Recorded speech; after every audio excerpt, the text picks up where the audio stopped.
The Bill Clark Show, presented by Dr. Pepper. And now, Coach Bill Clark.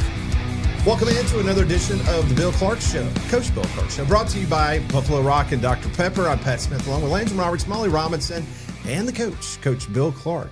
Coach, hope your summer is going well. Any fishing this week? Yeah, got a lot this week. No, I haven't really, but I appreciate you asking. What are they biting on the lake? That's right. That's where you going top water, spinnerbait? Yeah. Well, I mean, I could have opened it up by asking him how many podcasts did you cheat on us with this week? Let's Don't become bring really that up. an obsession. I've been having a with good you guys. week. I've been having a good week, Pat. Let's not bring that up. Try not to think about it. So one of the topics that we've had on our show this week, and it's been fascinating, and when you get to this time of the year, Coach, especially in Sports Talk Radio, we really love lists, like whether it's preseason lists or you think back. And there's been a lot of lists about the top 25 college football players within the last 25 years, 2000 through 2024. You being a college football fan, not who you coached, but just as a fan, who was some of the most dynamic guys that you can think back over the last 25 years, watching, coaching against, whatever the case may be, when it comes to college football? Yeah, and I think for me, it's those guys that were changing the game with what they did. The Tebows, the Newtons, the dominant players from a defensive side. Obviously we go back. I go back and I think a lot of Miami guys, and I probably go back even to the '80s. So I don't know if that's our time. Guys changed the game and how they play. The Woodsons, when you said, man, that guy by himself changed how schemes, the dominant D lineman or the quarterback that was the dual threat, and obviously there's so many. And then I think of the ones that carried their team to success, and sometimes we see the guy and he's great and everybody around him is not very good. And you got those guys, but those guys that make their team better. And once again, there's going to be the factor of pro, but we're not looking for their pro career right now. No, we're just talking about college. Well, and when I think dynamic, not only how they impacted their team, but a guy that you knew at any moment they got the ball or they had an opportunity, they could totally flip the script and take over a game. One I think about here locally that we can all appreciate is David Palmer. Oh yeah, absolutely. David Palmer, I can remember watching, whether it was sideline from Fox or TV highlights on Friday nights. Yeah. Who is this kid at Jackson Olin? And just watching him go from one side of the field to the other. And that continued throughout his college This career. is going to be a good scheme story here. All right, so let's talk about this one thing that Alabama did with him. And, they weren't a very dynamic offense. No offense, Jay. Obviously they had some times in there, and a lot of it was what they were doing, when he had some times, to throw the ball and things. So no offense to those guys, but the fake reverse or the reverse to Palmer. Y'all remember that? Oh, yeah. That was a staple before there was all the motions and the tricks, and that's why I said when tricks become part of your offense, they're not tricks anymore. Think about this. And I had a group of high school coaches come and want to spend time with me. And, I've told you about TDP, Total Defensive Program I had 150 guys. Well, I ended up with 2 different groups this week saying, hey, I saw that TDP. I want to talk some defense. So anyway, I've had some high school guys, and I'm talking about pursuit. Okay, what is pursuit, right? Pursuit is running to the football, but in the right way. What does that mean? So everybody has got a position that they're going to hit. You remember we talked about pursuit drill before. So let's think about there's 2 elements of contain that come from the secondary. Okay, there's an element of contain. There's the first contain, right, that comes from if it's a corner contain that's sitting out there out of a cover 2, right, or a safety contain, some kind of quarters. There's a force player that is the first player. It could be a defensive end, could be an outside linebacker. And I say that guy's going to hit the ball face up. Okay. He's going to go hit the ball face up, these other 2 elements. So if I'm a cover 2 safety, right? Everybody understands I'm the deep safety. The corner has got a pass responsibility, but he will come up to the outside contain. So he's going to keep the ball on his inside shoulder. The safety has got to stay what first? Deep, right? So if there was a sweep pass, who's got to play the sweep pass? The safety. That makes sense? Mm-hmm. If it was quarters, the safety's that guy, and the corner's deep. Okay, you get where I'm coming from. So we got to contain a first contain. Let's say it's the corner and cover 2. The safety is the second. They're keeping inside. Everybody else is running inside out. Who's got the reverse? Here comes this defensive end down the line, and he hears reverse. He needs to sprint to the goalpost to make this reverse bubble. They hear reverse in their head. It's zone. If it's man, they would chase the reverse. It's zone. So here comes a guy, shuffle, cut back, safety deep. Now, here's what I'm getting at. You would watch this. There would be 5 guys waiting on David Palmer on the backside, and it was a fake. What did you just do? You cut the pursuit down with one guy. Now, I could sit here and talk about pursuit drill. When I first saw it from Miami, Dave Wannstedt, I'd never seen the pursuit drill. How could I take this drill, teach guys how to run to the football the proper way? Does it make sense? Yeah. Who's the contain? Who's the first contain? Who's the, we're in this coverage, we're in this front. But there was a guy, and I know I got off subject, but there was a guy that changed the way defenses were doing everything by himself. And I think that's the guys to these lists that we're talking about. And what was so amazing about that time with David Palmer at Alabama, and for a lot of our listeners, if you don't remember that time back, I mean, Alabama was really 3 yards in a cloud of dust when it comes to offense. I mean, they would have 2 tight ends, maybe 2 wide receivers, you know, and then it was a running game. But when David Palmer came in there, whether it was, Mal Moore was the offensive coordinator. You had Homer Smith to come in there. Charlie Stubbs came in there a little bit later under Mike Dubose. But this was not a very dynamic offense. Right. But like you said, Coach, being able to take that type of talent and develop that type of schemes. Listen, if it wasn't for David Palmer, one, they wouldn't have won the national championship in 1992. I know all the defense. Sure. But he single-handedly, especially against La Tech at Legion Field, I mean, he ran back a punt return. That was like a 13-0 game that Alabama beat La Tech. They almost lost that game. And if you remember back in 1993, when the Alabama offense under Jay Barker was sputtering, who'd they put at quarterback? They put David Palmer there. To run the Wildcat. I mean, he single-handedly, they were going to lose to Tennessee for the first time in a long time at Legion Field. They benched Barker, put Palmer in, and he ran the offense all the way down the field, scored the game-winning the touchdown, but then they went for 2 to tie it. And in 1993, Alabama tied Tennessee as opposed to winning it. Right. But that's what kind of dynamic player David Palmer was, as you mentioned. Yeah, and I think that's what we're looking for here in this list. Who are the people that changed the game? I know, for example, Carter, our nose guard that was at Georgia. Oh, yeah. Who now, I mean, that's the kind of guy that just. He wasn't on any of the list, was he? No. Good Lord. Not many defensive guys even made the list. No. Yeah, and to me, it should be balanced. It should, now, granted, I mean, it's about the players, but just like dominant linemen, dominant skill, dominant defensive players. I mean, I that's why I like a balanced, as much balance as we can, because it takes all these guys. And there's dominant guys. I just use that guy as a guy that changes the game. Give me that. Remember we had Anthony Rush, we had Garrett Marino. You start getting those dominant front guys. And we talked about this last week with Georgia as I was at Georgia. All right, what's a D lineman worth? How many D linemen do we need versus a dominant running back? What's the, and what's the position that those dominant players? Anyway, I get off subject. But it's those dynamic players, Coach, to your point, is you're preparing scheme-wise as a defensive coordinator. And there's so many different ways. You say, well, we have to limit how many times this guy can touch the ball. Right. Then you started seeing the Wildcat, and then you started seeing more of the multi-dimensional quarterback. In most cases, that they're going to get the ball every single play, and you never know what was going to happen. But how many of those dynamic players, as you're preparing, you have to balance? All right, we still have to be us, right? Yep. We can't make it all about number 2 on the other side of the field, but we also know that number 2 on the other side of the field, I know he's got 10 other guys helping him, could single-handedly beat us. Well, let's talk about Julio Jones. Yeah. Who I had to go against 2 years in a row. The good news where he was at the first year, we played press. And we played a lot of things, and I've talked to you about the history of press coverage, and we were one of the first playing press coverage in the state, one of the few. And we could press him and we could get over the top of him at receiver. The next year they started trying to move him. Slot, tailback. And that's what you do. How can I move this guy around? And we knew exactly where he was at all times. But you weaken something else when you got that guy, when you have to defend him. And I think that's what happened. The change to everything was when the quarterback, and remember I told it, I've talked all the time, all this defensive, all these clinics and all these people, and I'm talking to college coaches. We were seeing this in high school. And remember I said, can he run it? Okay, we can stop that. He can throw it. Okay, we can stop that. He can run it and he can throw it, and it's not giveaways. And what is happening now where they finally figured out, now you've got the injury factor. You got the injury factor of how much you run the quarterback and what, but there's so much. Oh, he can throw it. And that's what I was trying to explain to those college guys. Wait a second, this guy can really throw it, and he runs like a running back. Mm-hmm.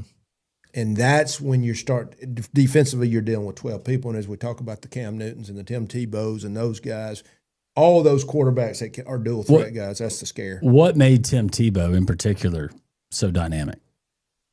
I think he is the physical and the emotional leadership, love of the game, and an offense that understood how to use him.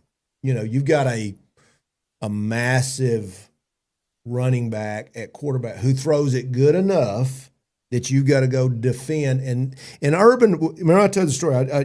We were doing spread. Nobody was doing spread in college. Franklin, Hal Mumme, Franklin. We knew Tony Franklin, but it was Hal Mumme. He got that from Lavelle Edwards. Took that whole offense and put it in the gun. But there was no run game. They ran the ball a little bit. There was zero quarterback run. Here comes Urban Meyer and starts running zone read out of the gun. And there was other guys, Tony DeMayo, and I can go through some of these guys. And then you said, wait a second, I already know this spread offense. This was a high school thing. We understood it because Mumme and Kentucky. What if we could take this zone read run game? Oh, now we're cheating. Because they're in the gun. We all remember the Dallas Cowboys when they'd go 2 minutes, and you're like, why aren't they doing that all the time? Right? Yeah. Why not just get in the shotgun? Yeah. All the time. They'd just go beat my Atlanta Falcons. Even though I was a Cowboys fan, I was a bigger Falcons fan. They beat them. 2 minutes. How many times they do it? But when we added the zone, all of a sudden here comes motion. Here comes speed sweeps and option out of the gun. Oh, and we still got system throws? Yeah. It's cheating. And Tim Tebow, back to your point, though, a running back playing quarterback, I think the closest thing we've had, minus and I don't know, he can probably let it rip, but minus the offense he was in was the Army quarterback from this past year. Just punish people. Yeah. Yeah. Yeah, I think what you had with him, he could throw it good enough. He could throw it good enough. Now he had, Harvin and Hernandez, crazy Hernandez, but they had weapons that you couldn't just load up on him. Of course, that's why they were dominant. But to me, he was that good, just like I felt like with Cam Newton. For those out there looking for the best banking experience, great financial institution, Coach, fine sponsor of this program is SmartBank. Yeah, talk about Lee Smith, the president, Robert Moore, vice president, all the folks at SmartBank, and I'm really every day I'm hearing a little bit more about SmartBank and just as we always say, small town feel. They're going to know who you are with all the amenities of a big bank. All right, Coach, we're talking about dynamic players, and you brought his name up, Julio Jones. If you think back to your days in Prattville, outside the ones that you coached, because you had some really good ones there at Prattville, but some of the guys that you went up against in high school that you just saw and you just knew that they were destined to have a really good next-level career, in whether it was college or, heck, even to the pros like Julio. That is a good question. You just immediately hit me without all right, who are those guys that stood? He was always the guy that I used as Julio rules. Who is the guy on the other team that we have to craft offensively, defensively around? And we did see a lot of guys, I think, that probably ended up going on. He was the one that he just stood out as the man-child. Just the freak athlete. Just 6'4", 220 pounds and runs whatever. Of course, we ended up finding he runs 4.4. He was one of the most dominant players that I have, maybe the most dominant player I had seen at that time that you knew was going to play. There's a Hall of Famer right there, and you knew it. Yeah. I don't know, how many guys I saw that were just destined for greatness like him. He was the one that probably stood out the most to me through the years. Saw a lot of good players, a lot of Alabama, Auburn guys that ended up at other places, but he's the one probably that stood out the most to me. Just you knew from the get-go who he was, and we had built the whole plan around him. A guy that was not on that list, but he was impactful in 2010 for Auburn, Nick Fairley. Yeah, Nick played for me in the All-Star game. It was funny. He had been, if I remember correctly, he had been on both sides of the ball, and we ended up moving him. Because he ended up being a defensive player, and we moved him for that game. I think he'd played both ways, and if I'm not mistaken, we had a really good team that year, and he was one you knew was going to be good, but you didn't really know how good. Now Rolando McClain, who I did not play against, but played for me in the Alabama-Mississippi game, was in the Julio world of, this is probably the biggest freak I've ever seen. 6'5", 250 pounds, ran like a deer, had a mean streak, intelligent. You weren't supposed to rush the punter except with 5 guys. So, we line him up on the line, and he blocks the punt. And we don't even have a rush on, but just unbelievable. And that big, that fast, he stands out. I know I'm asking you a lot of questions about high school, but it's so fascinating because where you were, especially with your dad being a successful coach, successful coach at Prattville, then you went on to the college game as a successful coach. But thinking back to when you were in high school, the relationships that you had with the head coaches around the Southeastern Conference, the guys that wanted to come in and have these conversations with you because you were obviously the gatekeeper to these players that you coached on Friday night. How was those relationships? Any that you recall that maybe didn't go that well, or guys that you just really didn't care to see ever again in your office? That to me, this is really a good question because it molded me and how I recruited. How did they treat me? And I always tell the Nick Saban story. We had met at a speaking time one time, but when he gets to LSU, I knew Muschamp. And I told this story a few weeks ago, Kyle Tatum, 6'7", 250 pounds, 60 pounds, runs sub 4'8". Well, who's not going to come see him? And I was playing him on defense with a little offense. We weren't sharing players both ways. But quickly people think this is NFL left tackle.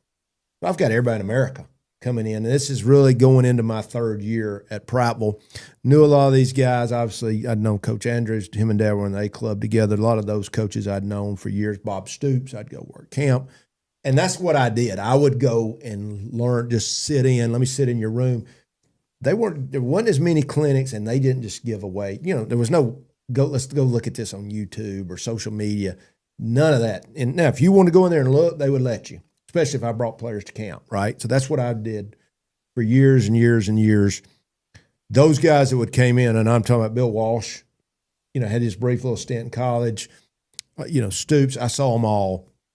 I thought, and I always talk about Coach Saban because he was so good with the high school coach. I still remember me and him sitting there for 3 hours, first time, and talking ball and talking. Remember I told you a story? That was the first time he said, Coach Tuberville said, I need to go get a lake house. I was like, what do you think about that? I said, I think that could be pretty good, But obviously Tommy Tuberville, long-time relationship with him when he was at Ole Miss, went and visited him when he was there. I went to Miami when he was at Miami just to learn, and he had just come from being a 6-7 year GA to a position coach, talking about paying your dues.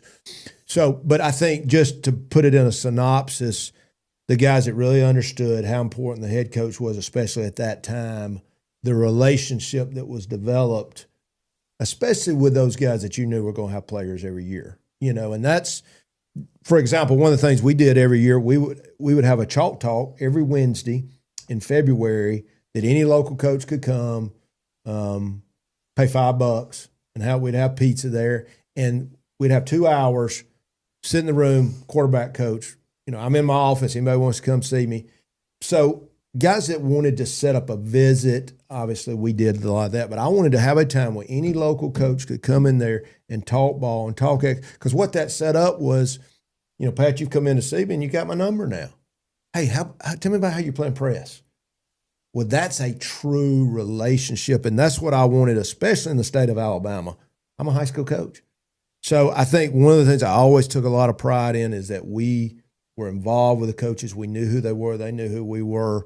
There was constant feedback. So when I'd say, look, I love all my guys. This guy is going to struggle with college work. I mean, I hate it.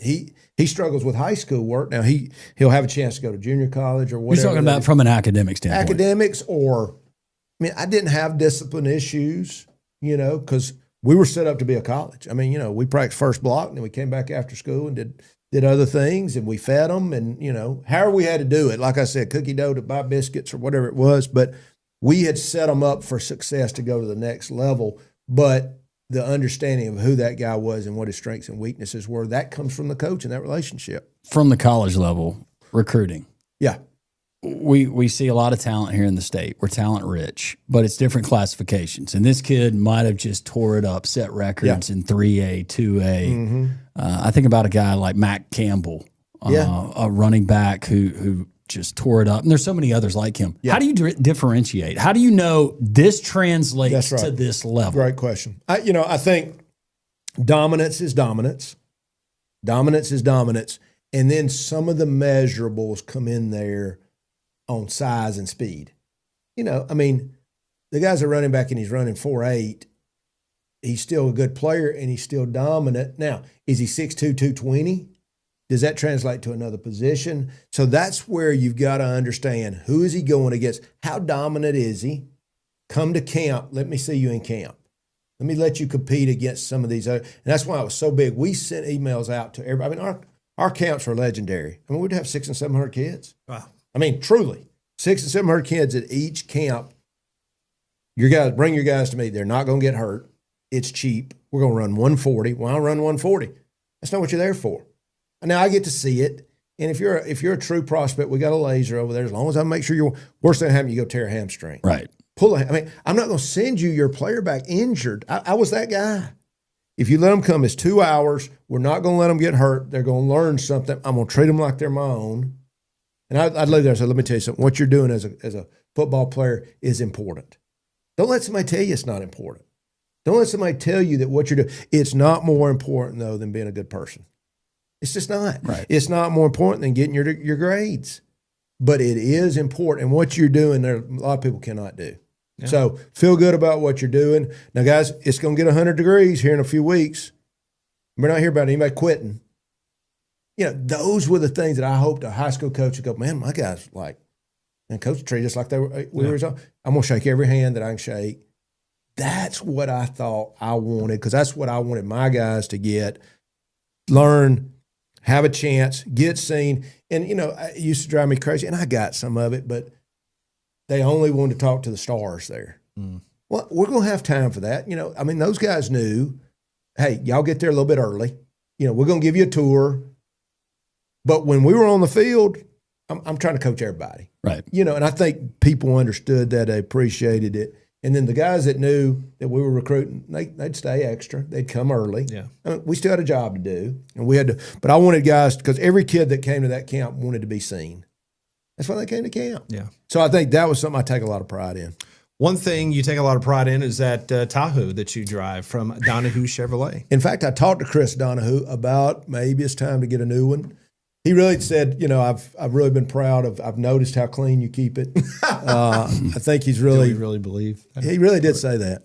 Mother Nature, right? And how good a job I do recognizing them on the show. And you do. Well, you do that. And he did say that. I don't know about the washing the vehicle. Well, that's who washes your car? Well, he can't because he's doing all these other podcasts. Exactly. It gets washed. That's okay. Thank you, Coach. Thank you. Y'all didn't hear that, did you? Yeah. It's all the other podcasts he does. He doesn't have. I heard you. I was ignoring you. Oh, okay. All right. Speaking of the relationship with coaches, not going to ask you to comment on Brian Harsin and his lack of relationship with high school coaches, but was there ever a time when a coach would come into your office that he was so pretentious that you were just like, you know what, I'm going to do the right thing and I'm going to help this individual that he's here to watch or to discuss, but I could care less if he ever comes back in my office again? Yeah. Oh yeah. There was arrogance. I think really, especially did that happen a lot, or is it not a lot? Okay. No, I think guys knew. It was funny more for me when we didn't, you didn't have as many players. I guess I should have asked, did anybody try to big time you because they were a college head coach and you were a come into your office, put their feet on your desk? I think I didn't see that. I did see some guys tell me some things about players that I didn't like. For example, I had a guy who ended up starting basically 4 years at Alabama, and I had a coach come in there and tell me he was skinny. He was 6. This is when we were good. 6'6", 245, and he hang clean 350 pounds. Hey. And could run. And he said, well, he's skinny. I'm like, well, I don't have a nutrition center. But he's going to play, and he'll play on Sundays, and he did. It was an ignorant statement. Mine was more the times early on when we didn't have as many players. And, and the good recruiters came by, saw you, treated you good, and then all of a sudden when you got a player, and I think you would see the really good. Once again, these were so many good things I could use. I said, let me tell you what. This is what we don't do. This is what we do. It is about relationships. And I think one of the reasons we recruited always so well at UAB was because of relationships and understand and using some guys like that to go, let me tell you what you better not do. That's fascinating, though. So almost from a salesperson's perspective, you've got a client, maybe they don't have a whole lot going on, but you know that they've been a client. You're still going to go by and see and keep that relationship up. I remember Tommy Bowden coming by. First, he tells the story about how his dad's ready to take the Alabama job, and they decide they're going to interview him. If we remember that story. Tommy Bowden, we're at Asheville. Dad takes the job. He'd been out of coaching. He gets back in because a guy named Ken Logan was his O-line coach. Probably not a place that you would go at that time. They weren't even lifting weights. But he's built a new stadium, da-da-da. So here's Reagan Clark, who'd won a lot of games. Here comes Tommy Bowden. He's like, Coach, no, you don't have a lot of players right now, but you're going to. And I know who you are. And I said, that's what it looks like. Yeah. He knew – this guy's going to have players down the road. He's had players before, and it's the right thing to do. And that's how we wanted to treat everybody. Just like I said about camp, how we treated each kid was so important to me, and I think that's how you recruit. Did you ever have a player get injured at camp? I had a few get a hamstring, and I was just, and I would say, let me tell you something. I want you to go. Do not come back injured. And they'd be like, what does that mean? I said, you know what that means? That means you better be warmed up. And and this is what I would hear so many times, and really it wouldn't hardly ever happen to me, but I can tell you guys, especially really fast guys. Now think about this. He runs a 4.3. They won't see it again. They won't see it again. And by the fourth one, he pulls a hamstring that he deals with the whole year. That's malpractice. Yeah. Right. What else do you need to know? He's fast. I mean, does he need to run a 4.28 or a 4.31? And I'd be like, and the kids would want to run more because they could really run. I'm like, you're fast. I got it. And the big thing, dude, I don't want you to get hurt because your coach is going to be mad at me just like I would have been mad. Yeah. Because I've got to play with you. And I think that relationship's why we had so many. And most people do it right. They really do. But things like that were just like, now granted, a guy could go up for a ball in 707 and fall. That's nobody's fault. That's the things we don't want. I would just kind of be on edge about, have I talked to all the kids out here? Are they getting treated right? And did we come away with no injuries? Because then it was a successful camp. K9 Global Protection Group, a fine Alabama-based company. Landrum had an opportunity to see them in action over at the Atlanta Braves Truist Stadium a couple weeks ago. I thought Gage, that was him, right? Landrum, you got to know him real personal. Yeah. He had Beautiful Landrum dog. pinned up against the wall. Sniffing my pockets. Yeah, we don't know what Landrum had in his pockets. No. But we appreciate the guys, veteran-owned, Braves, Falcons, airports. They do a great job and keep us safe. He needs to sniff out some more wins. Come on, Braves. I like that. Coach, we just have about another minute or so. I know it's a very busy time for Coach Safely, and you guys are staying busy. And we're going to have some big news upcoming, maybe in the next week or two, about a special event later this summer. Yeah, we're pushing the envelope here. I think I can go ahead and say, should I release the name of our speakers yet? Absolutely. I Go think ahead. so. So we got Save it for the other podcast that you do. okay. Landrum, you're fired. Give us something here. Tommy Tuberville, Paul Feinbaum. I think I'll be up on stage. You guys will be there. End of August. We're waiting on a date from Coach Tuberville because he's got his schedule. They're putting together for his bid for governor, but I think it should be a really fun night. We had Lou Holtz and Paul Feinbaum at the last one. That was incredible. Was really great. It was fun. And I think this is going to be, hopefully as good or better on the next thing. But talking about Coach Safely, our course, we got a big revamp with the app. What you're going to see with app coming. Mm-hmm. Just a lot of great things, but this will kick off the messaging for the new Coach Safely, so they will play. All the questions I would have for Coach Tuberville have nothing to do with football. It all has to do with what's going on in the world right now. Yeah. I'm sure he'll be able to answer a lot of things. That'd be great. Oh yeah, I know Paul will do a great job with Who? that. Yeah, this guy named Paul Feinbaum. I know you don't know him, but Oh, he used to write for the paper. Yes, Birmingham Post Herald. that guy. I used to read his articles back in the day. Yep. Yeah, before I'd go into school. Yeah, good times. You did read. I did. Didn't do very good in math, but I could read. Good. That's for sure. All right, Coach. Buffalo Rock, Dr. Pepper, Jimmy Lee. Yep. Great American, great member of this community, fine sponsor, title sponsor of this show each and every week. He is also a board member with Coach Safely, but appreciate Buffalo Rock. Just Jimmy Lee and those guys, what they do for the whole community, especially for us and Dr. Pepper. For all of us here at the Bill Clark Show, have a wonderful 4th of July holiday. We'll be back very soon with another edition of the Coach Bill Clark Show presented by Dr. Pepper, Buffalo Rock.